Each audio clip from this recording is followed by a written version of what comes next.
काश्मीर रे मुंड टेकिला बही विवाद शिक्षा मंत्री इस्तफा सह तदंत दाबी कले विरोधी। आसंतु जानिबा एहार सर्विसेस खबर विषय रे।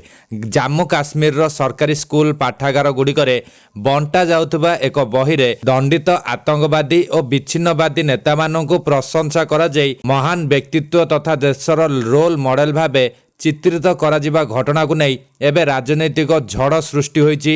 समग्र शिक्षा अभियान रो लोगो थाई great personality and legends of giants के सीरीज 4 नामक एही विवादीय बही चलित शिक्षा वर्ष पर सरकार द्वारा जोगाई दिया जाइछि, जेउथिरे आईन अनुजाई फांसी पाउथिबा कुख्यात आतंकवादी मकबूल भट्ट को शहीद इ आजम और क्रांतिकारी बोली कहा जाउथबा बेले सैयद अली शाह गिलानी, मसरद आलम और मिरवाइज उमर फारूक भली विच्छिन्नवादी को प्रशंसा करा जाइछि। विधानसभा विरोधी दल नेता तथा बीजेपी प्रमुख सुनील शर्मा एहाकु शिक्षागत जिहाद बोली आख्या देई कहिसंती जे कोमलमती पिलामानंक मनरे देश प्रेम बदल देशद्रोही प्रति सम्मान भरिबाकु एहा एक षड्यंत्र।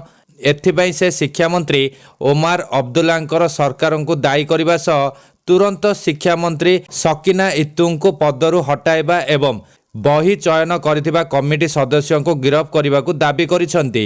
अन्यपटे एही घटना को नहीं चारिआडू समालोचनार शिकार हेबा परे मुख्यमंत्री ओमान अब्दुल्ला निजर सफेई देई कहिसंती जे से एही बही को एपर्यंत पढ़ी नाहांती किंबा आदौ देखि नाहांती। एही प्रसंग को प्रथमे सामना को आनिथिबा सामाजिक संगठन जम्मू और काश्मीर पीपुल्स फोरम कहिछि जे जेउ आतंकवादी हाथ निरीह लोक और सेना जवान रक्त रे भिजिछि सेमानंकु स्कूल रे वीर सैनिक सह तुलना करी सरकार देश पई शहीद होइतिबा वीर जवान को परिवार प्रति विश्वासघातकता करिसंती एवं सेमानंकर क्षतरे लुण पकाइछंती। संगठन पक्षरु एही बही को तुरंत निषेध करने सह नुआ शिक्षा नीति अधीन रे एही बही किभली बिना जांच रे सरकारी शिक्षा व्यवस्था रे शामिल हैला से नहीं एक निर्दिष्ट समय सीमा मध्य रे उच्च स्तरीय तदंत करने को राज्यपाल मनोज सिंह को अनुरोध करा जायछि। मकबूल भट्ट जड़े हत्याकारी एवं आतंकवादी थिला जहाकु सर्वोच्च अदालत दोषी साब्यस्त करिबा परे